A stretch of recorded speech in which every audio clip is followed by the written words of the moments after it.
Lembro definiu, Suzana, como um estado de exceção. Se você está falando abertamente que você precisa tomar medidas excepcionais, ou seja, você está justificando que você vai prender. Tem alguns problemas no meio do caminho, que é matar criança, é isso? Ou você prender inocentes? E aí, pessoal, vamos ver aí Kiko e Suzana falando sobre a imagem manchada do Renan Santos. Confere aí. O Renan Santos, ontem ele esteve, aliás, também no Canal Livre, ele está mostrando a cara.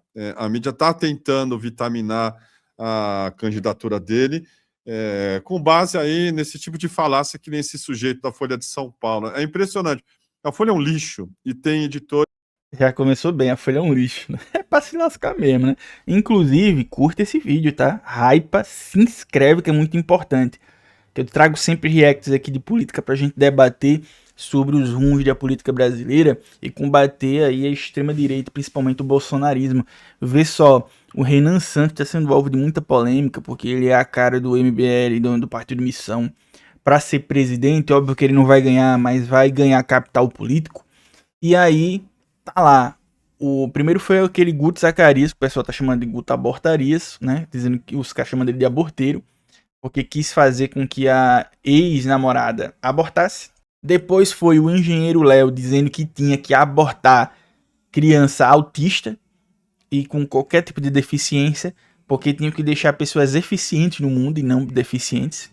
Segundo ele, né? Não tô dizendo que autista é deficiente, não, tá? O engenheiro Léo que disse. E aí, supostamente, né? Pra evitar processos. E aí, agora recente foi o Bisoto lá chamando o Vini Júnior de macaco, né? E aí a galera fica tentando, não, veja bem, não é bem assim. Vamos acompanhar aí. Também que deixam passar textos em latim, a gente viu esse vexame recentemente. Mas daí a começar a tentar limpar a barra desse Renan e transformá-lo num fenômeno geek, seja lá o nome que você queira dar, que é fofo, são outros 500.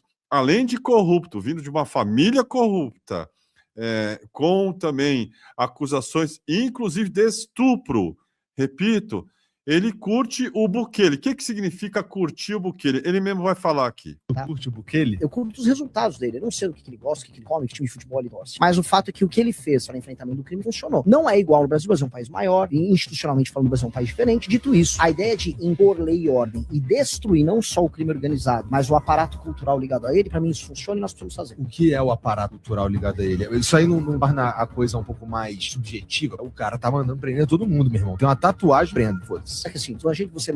Uma coisa interessante do Bukele aí, né? É a estética do Renan Santos. Eu já falei isso em outros vídeos, né? Isso é intencional, né? Você vê aí. Ele se veste mal intencionalmente. Luan, você não tem a melhor estética possível. Não, mas eu não sou político. Não sou político. Nem sou rico como ele. Ele poderia estar vestido como um lord inglês. Mas ele escolheu estar vestido num terno que parece o terno. Aquele estereótipo clássico do pastor de periferia que o defunto era maior, como diria minha mãe, né? O defunto era maior. Ele veio, o cara parece que tem ombreira, né? Ele levantou assim, ficou uma ponta, que parece aquele negócio que nos desenhos do Dragon Ball o cara usava aquelas ombreiras assim, né? Aí, veja, ele se veste de maneira caricata intencionalmente. Barba feia por fazer intencionalmente. Não é desleixo, é estratégia. Luan, sua barba não é bonita. Tudo bem. Eu não sou o político. Aí o cara usa. Agora, porque ele tá com o cabelo cortado, não tá aparentando tanto. Mas quando ele tá com o cabelo grande, o cara parece o João Canabrava, tá ligado? Tudo isso é intencional. Uma linha estética. É uma linha estética da extrema-direita que alguns seguem, né? Você vai ver. Bukele não, né? Mas você vai ver Milley sendo assim. Aquele Boris. Eu acho que era Boris Johnson, que era lá do Reino Unido. Era assim. Você vai ver outras pessoas fica se vestindo como um maluco e o pessoal vai adaptando, né? Vai adaptando. Isso é uma coisa pra chamar a atenção. É o cara que olha só, isso é marketing, né? Sabe aqueles negócios lá que a galera que quer ser coach, né? E tem uns caras que é coach, aí eles querem se vestir de um jeito bem simples, mesmo sendo rico. Aí vai lá o Leandro Ladeira, eu já vi o próprio Leandro Ladeira dizer que foi lá no negócio da Hotmart, enquanto todo mundo tava de terno, ele botou uma camisa bem básica, surrada, um tênis e uma calça jeans meio surrada. E a galera ficou, uau, como ele é simples, né? E ele disse que fez intencionalmente. Então, assim, é um marketing. É um marketing. Pra chamar a atenção, pra dizer que o cara, nossa, é o cara simplão, é o outsider, doidão, né? Mesma coisa o Bolsonaro, se vestia todo esquisito. Só não deixava o cabelo estranho, mas deixava todo esquisito, comendo farofa que nem um porco.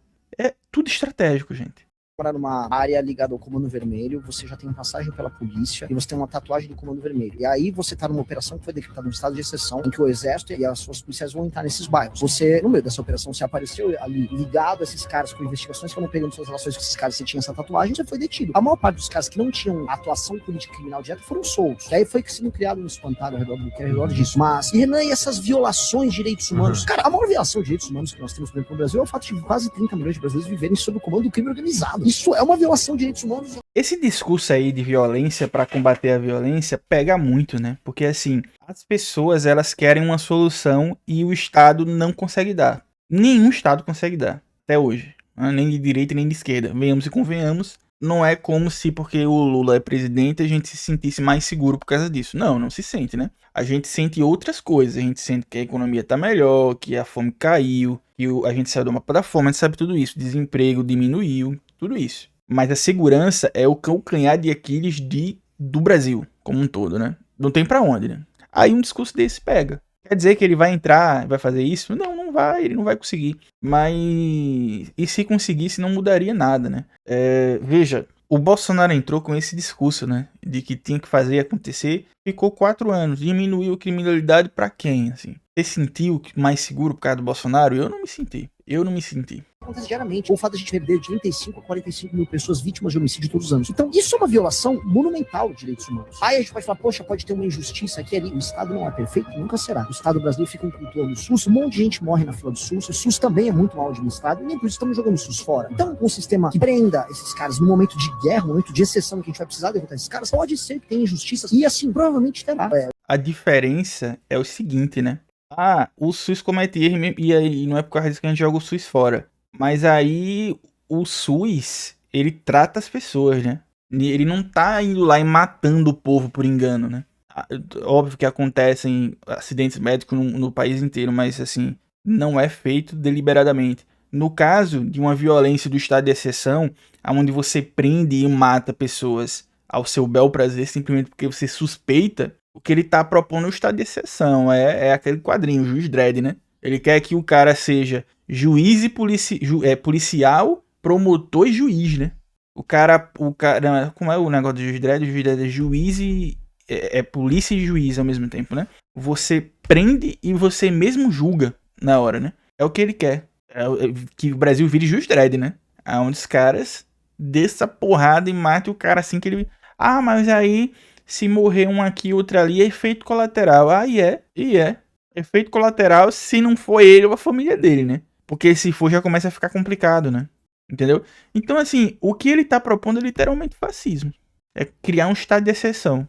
Humanos, são humanos fazendo coisas humanas. Dito isso, você vai ter que tomar uma decisão utilitarista. A decisão utilitarista é: vamos retomar essas áreas, vamos libertar as pessoas. Aí depois, todo o aparato financeiro, tecnológico, administrativo, territorial, militar, das facções, somado, destruído, um novo arcabouço institucional para impedir que outras coisas surjam no lugar. A gente elimina esse assunto. O Bukele tá tocando isso.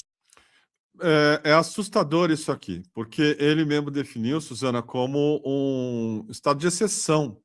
Se você está falando abertamente que você precisa tomar medidas excepcionais, ou seja, você está justificando que você vai prender. Tem alguns problemas no meio do caminho, que é matar criança, é isso? Ou você prender inocentes?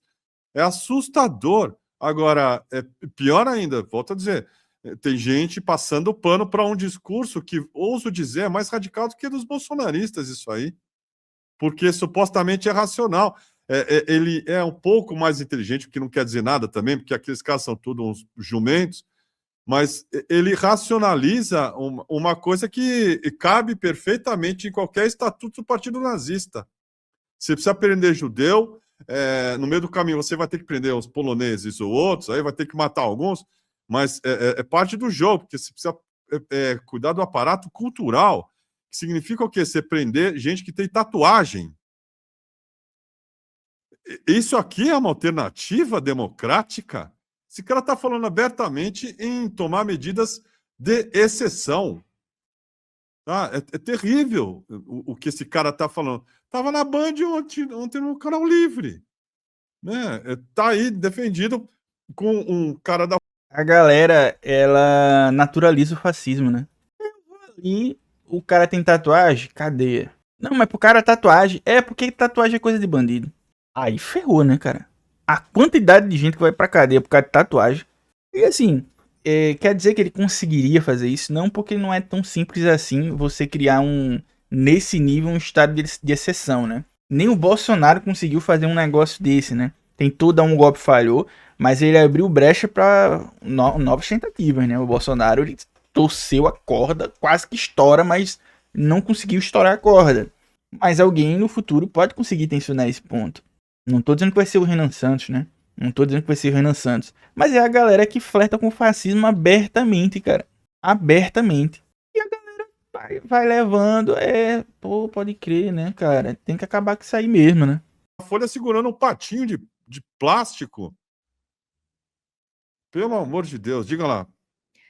Assim, o que me parece do Renan Santos é exatamente isso, essa tentativa de embalá-lo, né, colocá-lo num lugar legal para ver se ele consegue puxar votos do bolsonarismo. E para puxar votos do bolsonarismo, ele tem que fazer esse tipo de discurso, porque senão ele não ganha votos do bolsonarismo, né? Essa política puramente liberal, puramente econômica, só tirar dinheiro de pobre, que é o que eles querem fazer, né, que é congelar, que é privatizar tudo, que é você congelar salário mínimo, que é você reduzir benefício social, isso não dá voto na classe trabalhadora. Isso não dá voto nenhum. Então, você precisa somar uma política cultural, você precisa acrescentar essas pautas, vamos dizer assim, mais populares, principalmente na área de segurança pública, porque é aí que a extrema-direita consegue alguma coisa. Porque se eles vierem só com a agenda deles mesmo, que é uma agenda de ataque aos pobres, eles não ganham a eleição. Então, eles precisam pegar nesse calcanhar de Aquiles, digamos assim, que é o da esquerda, que é uma pauta que a esquerda geralmente costuma ter dificuldade de debater, e eles apelam para o desespero da população, porque a população, de fato, né, sofre muitas consequências do crime organizado. E aí a proposta dele é uma espécie assim de fazer uma guerra aberta contra o crime. Agora, o que me chama a atenção, que é exatamente o que você colocou, que no fundo não é exatamente uma guerra aberta contra o crime, né? É uma guerra aberta contra os pobres. Exatamente. Que é quem mais vai ser afetado.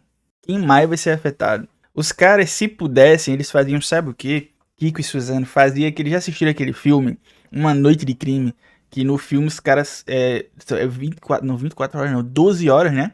Mas não são 12 horas, né? É tipo assim, de 1h da noite, atardeceu, ficou de noite, até o amanhecer, hora X do outro dia, o crime tá liberado, né? Na suposta Estados Unidos, né? Que poderia muito bem ser hoje. E aí os caras depois eles não falam, né? Mas ficou claríssimo pra mim que quem criou isso era basicamente pra matar pobre, né? Eugenia, né? Era tipo assim, quando mostrava no outro dia, aí mostrava que o desemprego caiu, que melhorou, que diminuiu a pobreza. Claro, se matou os pobres, né? Aí teve mais oferta de emprego, porque agora os pobres morreram aí, né? Alguns pobres, né, morreram. A maioria que morreram é tudo pobre, né? O pobre ou rico que foi caçar pobre e morreu na hora, na repercussão. E se o Renan pudesse, ele fazia aquela merda. Se o Trump pudesse fazer aquela merda. Se o Bolsonaro pudesse fazer aquela merda. É tipo isso, que é uma proposta dessa não seria incomum de alguém defender, não, tá? Inclusive, os criminosos são só os criminosos pobres, entendeu? Os criminosos que são pobres. Porque se você for olhar, por exemplo, eu vi esses dias, saiu aquela notícia, né, falando por aí que tinha saído o áudio vazado dele, dizendo que uma mensagem dele que ele usa cogumelos mágicos, né, e tal, que ele curte e tal, usar cogumelos mágicos, e assim, longe de mim ser proibicionista, eu sou contrário, eu defendo que a descriminalização das drogas no Brasil, essa é uma agenda da esquerda, mas veja só, ele é usuário de cogumelos mágicos, que tem uma discussão sobre se é ilegal ou não, se pode ou não usar e tal, mas, por exemplo, para a Polícia Civil do Distrito Federal é crime. É crime, não pode. Quem tem cogumelos, tráfico de drogas, teve operação no Pará, teve operação no Distrito Federal. Mas aí, como só quem usa isso aí, geralmente tá na varanda gourmet, é branco, branco, aí pode, entendeu? Aí pode. Não, aí a gente é a favor. Mas para o usuário de crack, que é um cara que tá em situação de vulnerabilidade social, branco e de classe média alta pra cima, né? Classe média alta e rico, milionário, bilionário, porque não é qualquer branco, né? Não é qualquer branco, são brancos específicos. E aí a gente vê a galera aí, o cara supostamente aí, um usuário, não vou dizer drogado, né? Mas é um usuário de drogas também, mas contra as drogas, né? É que nem o Guto Zacarias, que é o anti-aborto a favor do aborto, se for no caso dele, né? É o engenheiro Léo anti-aborto a favor do aborto se a pessoa tiver um filho que tenha alguma necessidade especial, né? Essa galera é nojenta, né, cara? Não tem muito o que falar. Inclusive, conta aqui, fala sua opinião sobre o caso. O que é que você acha? Você acha que o Renan Santos é um nome forte pro futuro? Tô dizendo nome bom, mas um nome forte eu acho que é, tá? Ele tá indo bem nas pesquisas pro tamanho dele, certo? Conte aí, curta, comente, compartilhe, ative o sino, se inscreva, seja membro pra você ajudar esse canal a fortalecer aqui. Valeu!